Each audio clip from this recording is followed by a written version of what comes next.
Boa noite a todos. É um prazer retornar a esta casa depois de um certo tempo. Hoje eu vou conversar um pouquinho conosco, que eu também faço parte dessa reunião, não sou orador, eu sou um expositor. Então eu vou pedir para todos nós que a gente possa refletir sobre um assunto muito importante para nós. Deus ajuda os homens através dos próprios homens. Vivemos um momento muito difícil, muito medo, muita preocupação, frustração. Toda essa situação que passamos hoje é em função da transição que nós estamos passando. Não é o planeta, não. A gente costuma dizer transição planetária. Mas na realidade é nós que estamos transitando, passando por uma nova era, uma nova época.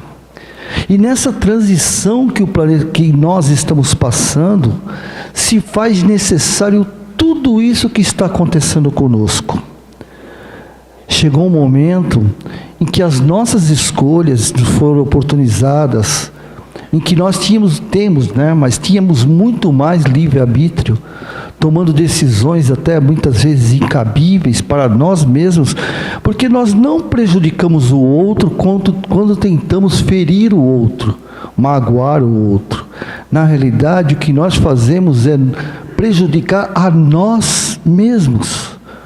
Porque toda e qualquer atitude que nós fazemos, isso é repetidamente nos dito pela espiritualidade, que tudo que fazemos são consequências futuras para nós mesmos. Muitas vezes os prazeres que nós temos no dia a dia são tóxicos. É como se eu me intoxicasse com drogas.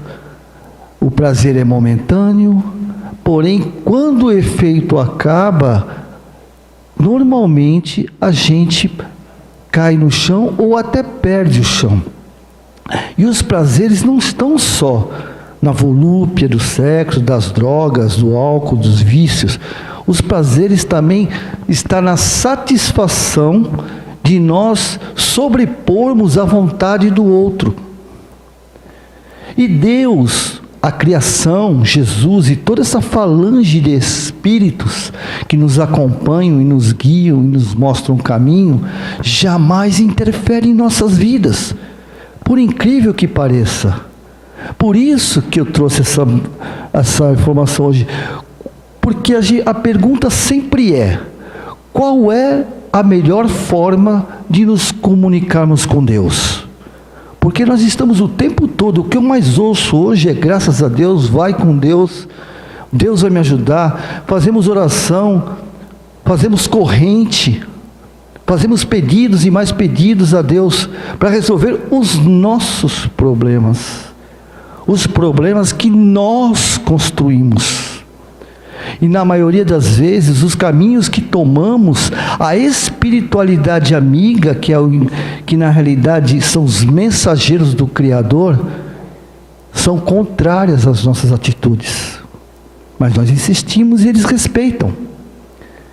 E quando nós chegamos no auge das nossas consequências, que começam a vir os frutos amargos, a gente começa a implorar para que Ele resolva os nossos problemas. Porém, tudo aquilo que construímos em nossas vidas, pela justiça divina, tem que ser desconstruído se não nos agrada por nós mesmos. Se construirmos um ano de desatino e percebermos verdadeiramente, não pela dor, mas pela consciência de que eu cometi um engano, eu vou retornar na minha vida praticamente o mesmo ano. É a lei do trabalho. Então não adianta a gente tomar atitudes inconsequentes durante 1, 2, 3, 4, 5, 10 anos e todos, mas eu não sabia. Todos nós sabemos o que estamos fazendo. Todos, sem exceção. Até os insanos, os psicopatas, os dementes, até eles sabem.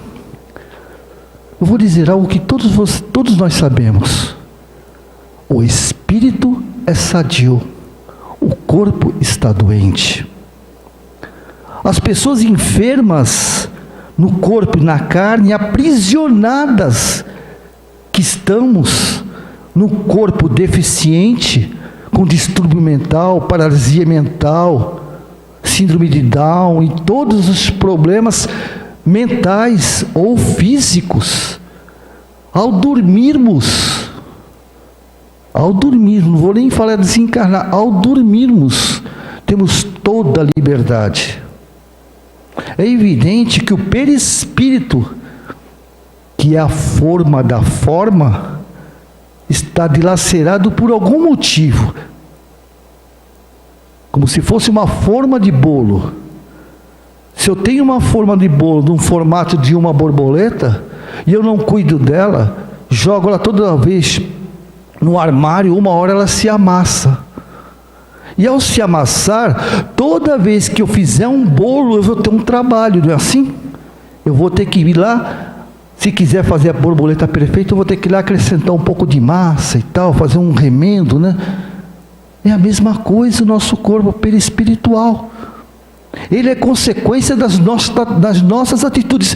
Por isso que fazer o mal ao outro, como Shakespeare nos diz, é tomar veneno querendo que o outro morra. Porque o que é de direito dele, ele vai responder. Eu não tenho interferência na vida dele. Como Deus, o Criador do universo, Jesus, nosso governador planetário, não interfere. Não interfere. Por isso é justiça divina. Essa é a justiça divina. Nós somos os únicos herdeiros daquilo que construímos. E nós somos os únicos que podemos modificar isso. Ninguém mais pode.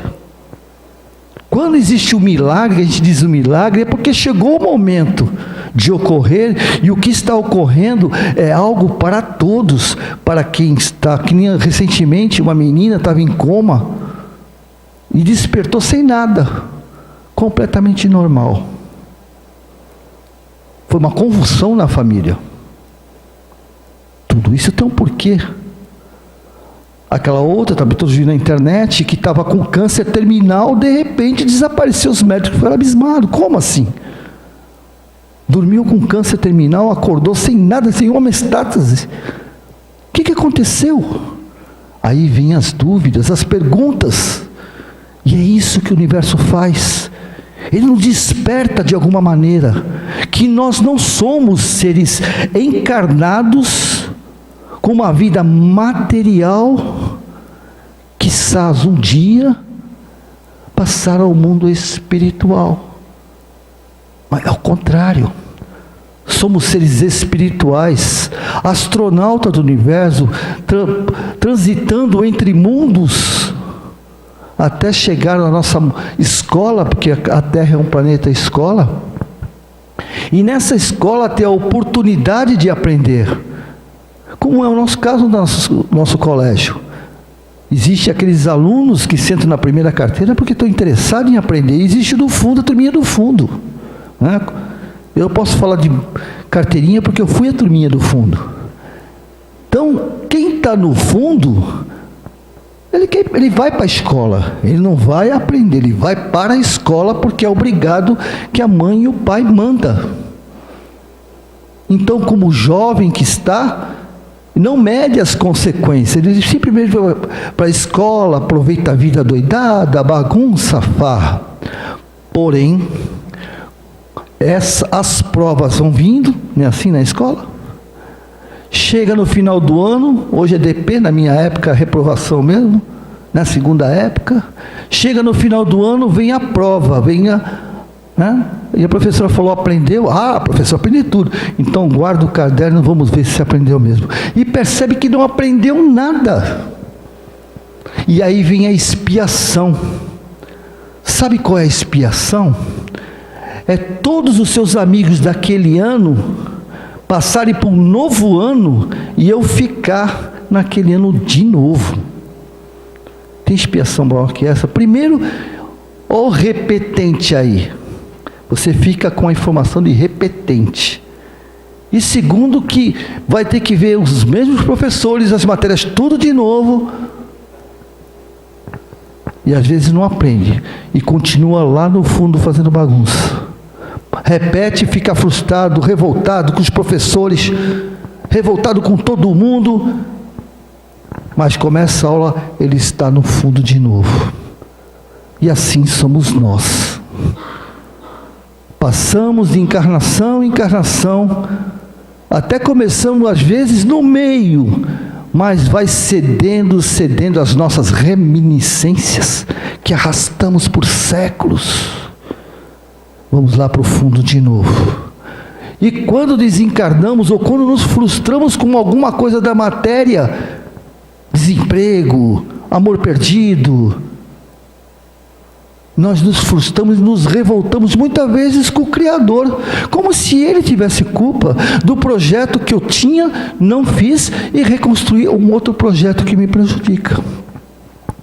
Então nesse projeto, nessa procura com o Criador, será que a melhor resposta são os templos?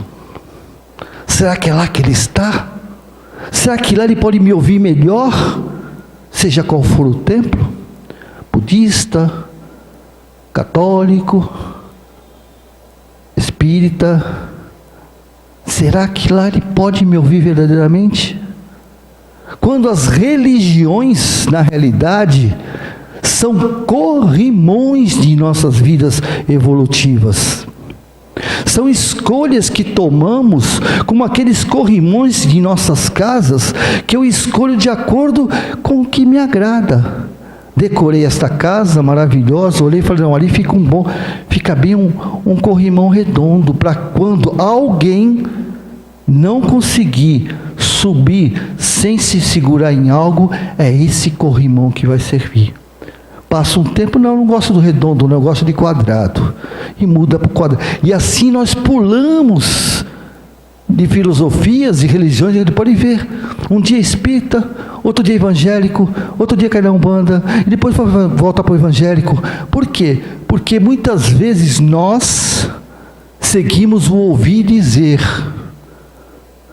Olha, eu fui numa igreja evangélica, olha, o cara perdeu tudo, foi lá, fez o que tinha que fazer, recuperou tudo. Ou eu fui no centro espírita, que lá tem uma médium que quando dá um passe, você sai leve, solto. E assim as outras casas. Só que esse que perdeu tudo, que recuperou, teve uma oportunidade de ressignificar o seu comportamento. Olha, esse é o caminho. Porque Deus não diferencia. Jesus, Ele não falou que Ele era cristão, que Ele era evangélico, Ele não falou. Ele não tinha religião, Jesus, ou tinha? A religião de Jesus, sabe qual é? Do amor cósmico universal, que é o amor de Deus. Então Jesus nos ensinou isso, mas Ele falou, não tem problema. Não tem problema, você se sente bem lá, se você consegue. Sabe onde é que Jesus está? Aliás, onde é que Deus está? Jesus falou assim, queres conversar com o Pai? Entre em tua casa, fecha as portas, apaga a luz e Ele te ouvirá. Esse é o nosso templo. Esse é o nosso templo. Mas não é eu sei, eu acredito, mas ainda não sei. Acreditar é compreender que existe. Saber é aderir que existe. Então, nesse momento, quando entramos em umas casas, é ela que vai nos dar o caminho. Mas nós precisamos aderir à informação desta casa. Porque todas as casas religiosas, todas sem exceções, está lá cunhado a mensagem evangélica do Criador e de Jesus, evangelizando a cada um de nós. Está lá, todas seguem o mesmo padrão. Nós muitas vezes modificamos, é evidente. Então, nesse processo, o que nós fazemos nas casas filosóficas, religiosas, ou na nossa casa? Nós rezamos.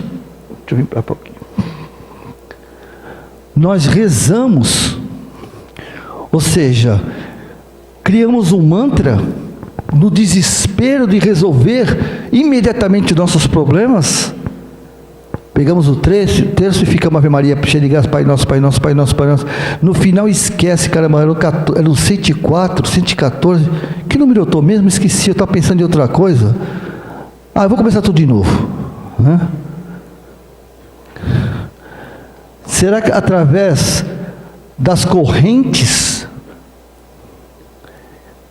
quando a gente precisa de algo muito importante, a gente faz uma corrente, ou acompanha uma corrente? Gente, é reflexão, tá? As minhas exposições são reflexivas, não estou afirmando nada, para que a gente avalie, tá certo? Não estou dizendo nem que está certo ou que está errado, para a gente avaliar. As correntes individuais, o que nós fazemos para nós, ou o que colocamos no Facebook, no YouTube, nos grupos, coletivas, não é isso? Ou seria a prece? Sabe o que é a prece? Eu tive refletindo um dia desse. Eu estava vendo minha vida normal, com meus filhos, pensando, nos meus netos, que estão numa idade um pouco complicada. E eu percebi o seguinte, que nós, eu digo nós, tá? Não estou dizendo vocês, nós. Funciona assim. A espiritualidade fica do nosso lado que nem um pai e uma mãe. E às vezes até é o pai e a mãe que está do lado, Não faz isso, tu vai se machucar. E você vai indo. Não faz isso, você vai se machucar. Eu continuo indo. Não faz isso. Eu já ouvi assim, o filho falar para o pai, você não se arrebenta, mas não faz isso, filho. Olha, eu já fiz isso, quebrei a cara. Você não quebrou a cara? Deixa eu quebrar. Deixa eu quebrar a cara. Isso para mim é masoquismo, Então, não faz isso, não faz isso, não faz isso. A espiritualidade nos fazendo. Então ela começa a colocar obstáculos da minha vida. Ela não interfere, ela não muda a minha vida, mas ela põe obstáculos. Eu afasto e pulo. Põe outro, eu afasto e pulo. Aí eu falo assim, eu sou persistente naquilo que eu quero. Ou será teimoso? A gente tem reflexão. No final, eu realmente não tenho mais jeito. Eu fico num beco sem saída. O que eu faço? Uma prece. Não é assim? Aí eu me perguntei, a prece é minha para ser atendida ou é da espiritualidade que foi atendida? Porque eles estavam pedindo para mim mudar o caminho e eu não queria. E quando eu percebo que eu estou errado, é porque eu ouvi a preces deles. É o inverso. Na realidade, nós ouvimos a espiritualidade e nós pedimos, Só que a nossa prece é tipo assim, eu caminhei até aí tudo errado e quero que eles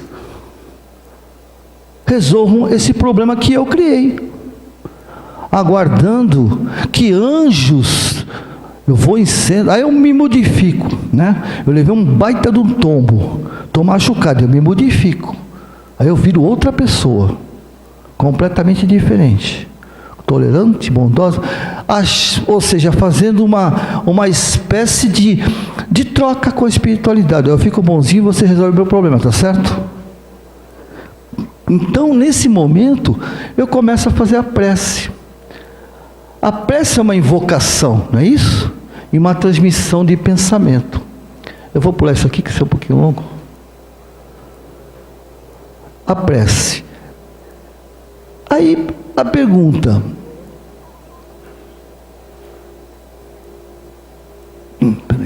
aqui. Aí a pergunta, Deus não ouve, pergunta não, afirmação, Deus nos ouve através da oração. Ué, mas prece e oração não é a mesma coisa? Pelo menos é o que a gente escuta todo o tempo. Orar e prece, fica, né? Então veja bem, é para nós refletirmos. A prece, como eu disse, é a espiritualidade pedindo para a gente mudar e a gente não muda. Aí quando eu percebo, começo a pedir para eles resolver um problema que é meu. É a prece. A oração, na realidade, é o seguinte: seu Wi-Fi está ligado com Deus? Eu falo da nossa linguagem atual, né? A pergunta é essa. Mas como é que eu ligo? Não sei. Como é que eu ligo meu Wi-Fi com Deus? Conecte-se com Deus. A senha é oração. O que é a senha? A senha é efetivar, né?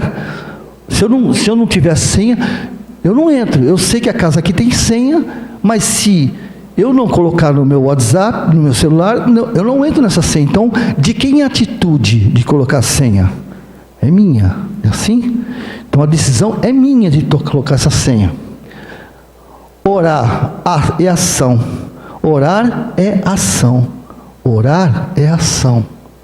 Não é palavras, é ação. Quem provou isso foi Madre Teresa. Madre Teresa.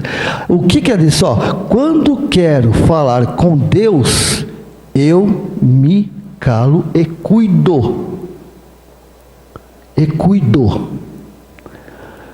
Então ele nada diz, apenas me ouve e me cuida. Entendeu?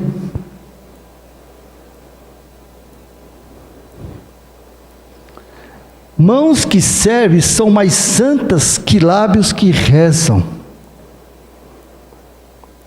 Vamos refletir isso. Mãos são mais santas, que servem são mais santas do que lábios que rezam. O que está acontecendo conosco hoje, com a humanidade? Comigo, conosco. Estamos preocupados com o coronavírus, que está matando não sei quantas pessoas. Estamos com medo dos nossos filhos, com depressão, suicídio está aí, jovens de 15, 14 anos, cada 25 segundos, uma pessoa morre de suicídio, uma pessoa tenta se suicidar, a cada 40 pessoas se suicida. Mas o que nós esquecemos é que cada 5 segundos, uma pessoa morre de fome. 5 segundos. Morre de fome. Vocês sabem o que é morrer de fome? Já sentimos fome? Muita fome? Com comida em casa. Às vezes estou com fome, mas ou estou na rua, não cheguei, estou vindo do trabalho, estou com uma fome que o estômago está colado nas costas, mas eu sei que daqui a pouco eu estou comendo. Mas a pessoa morre, a pessoa seca e morre de fome. Então, o próprio Gandhi já disse: enquanto houver um irmão, na humanidade caído, ninguém desse planeta será feliz. Ninguém será feliz. Porque nós temos, mas espera aí, eu não tenho culpa de nada disso. Eu não tenho culpa de nada disso. Nós temos sim. Não culpa. Culpa não existe. A culpa não existe. Quem provou que a culpa não existe foi Saulo de Tarso, que um dia que virou Paulo, que ele não se culpou, e ao não se culpar, fez chegar o Espiritismo onde chegou hoje, a doutrina de Jesus, o cristianismo. Então, a responsabilidade de tudo isso é nossa sim, porque nós vivemos numa sociedade na qual nós construímos. É nós que construímos essa sociedade, através dos nossos pensamentos, sentimentos, emoções e atitude. Porque as nossas atitudes corrompidas alimentam a psicosfera planetária, que alimentam aqueles contrários que querem continuar, que a psicosfera continue corrompida. As drogas, vamos fazer uma reflexão aqui, as drogas. A responsabilidade de drogas na rua é de quem fabrica, de quem fornece ou de quem as toma ou a usa? Muitas vezes é nossa, dos pais. É uma reflexão para nós fazermos. Então a sociedade hoje pede, implora que nós mudemos. Por isso que ouvimos o tempo todo, nós escutamos.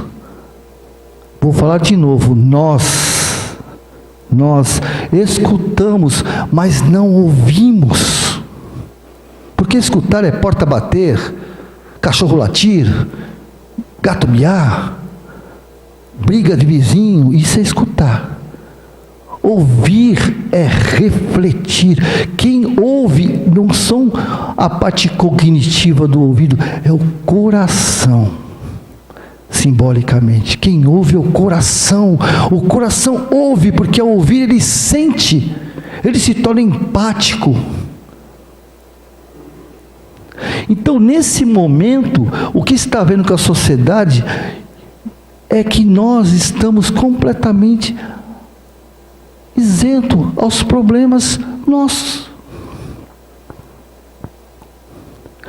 Nós vemos os conflitos que estão por aí. Quantos compartilhamentos nós não fazemos no Facebook para poder, de alguma maneira, alimentar aquilo que está acontecendo que não é bom, só para mostrar para aqueles que são meus amigos a minha indignação, e alimenta aquele mal que Kardec falou, que o mal não deve ser alimentado, e nós alimentamos o mal.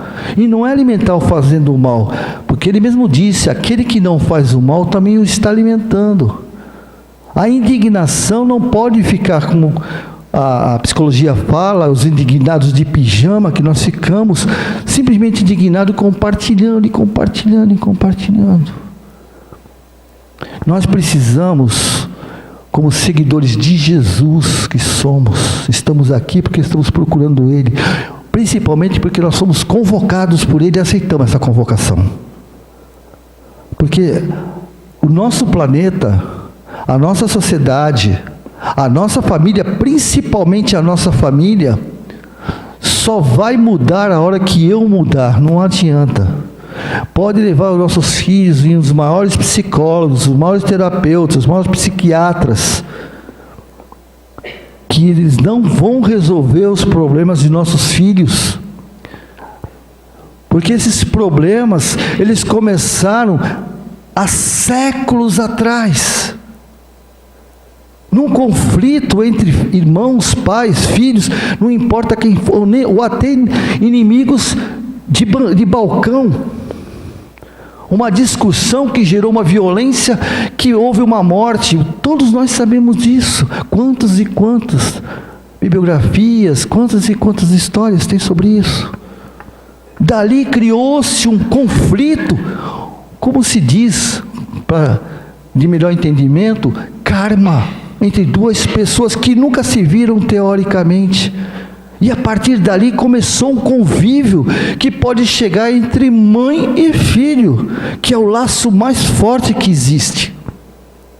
Todos nós sabemos ou acreditamos. Algum de nós acreditamos, mas ainda não sabemos. Porque vivemos como se não soubéssemos. Quem acredita, vive como se não soubesse. E nós não suportamos muitas vezes nossos maridos, nossas esposas, os nossos pais, que nos deram a oportunidade da vida, não importa quem ele seja, um drogado, um viciado, batia na minha mãe, não estou dizendo que está certo, mas ele me deu a oportunidade de estar nesse planeta, tratando da minha missão, que sou eu. Irmãos que não se falam, mães que imploram a presença dos filhos.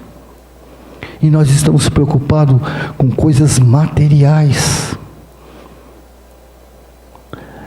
Não estou falando isso para a gente se sentir culpado, não. É para refletir.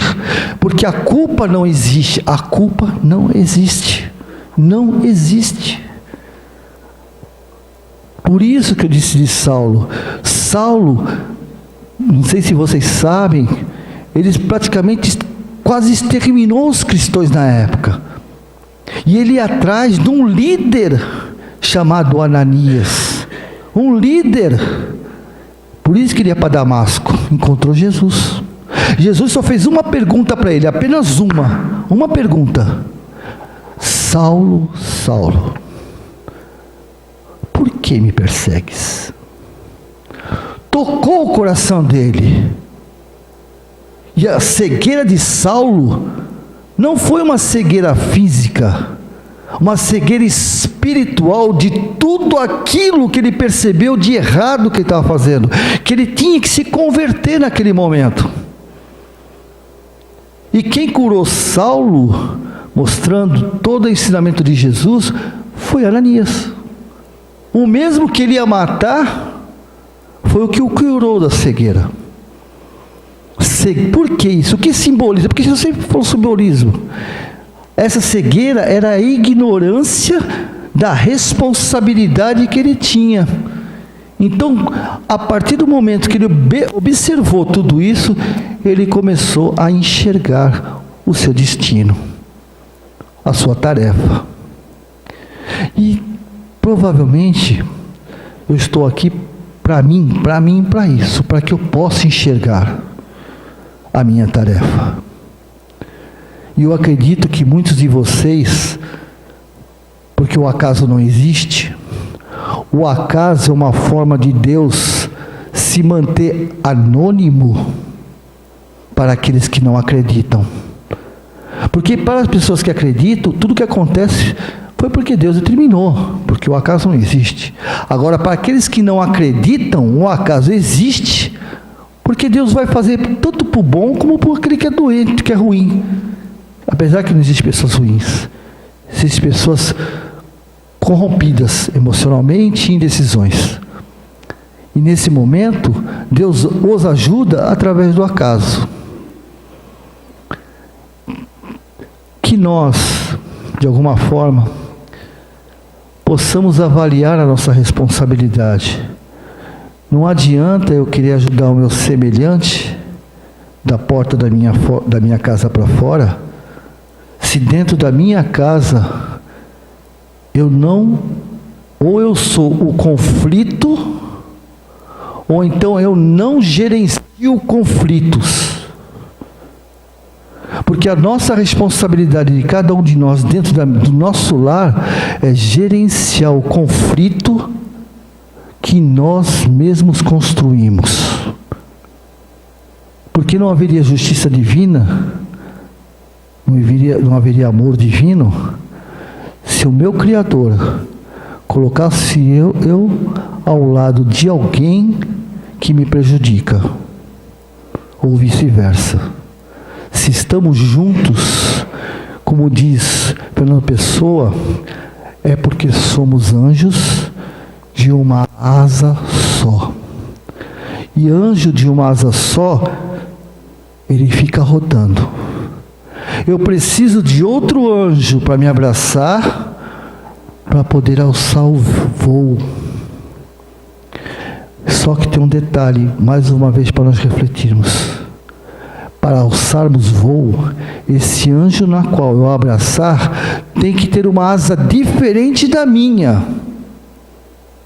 Porque senão eu não, nem ele alça voo. Isso significa que as pessoas com quem temos que estar abraçados são todas aquelas que por algum motivo sejam diferentes de nós. E de preferência os nossas desavenças. Que Deus abençoe a todos, obrigado pela paciência, que ilumine os nossos lares. Muito obrigado.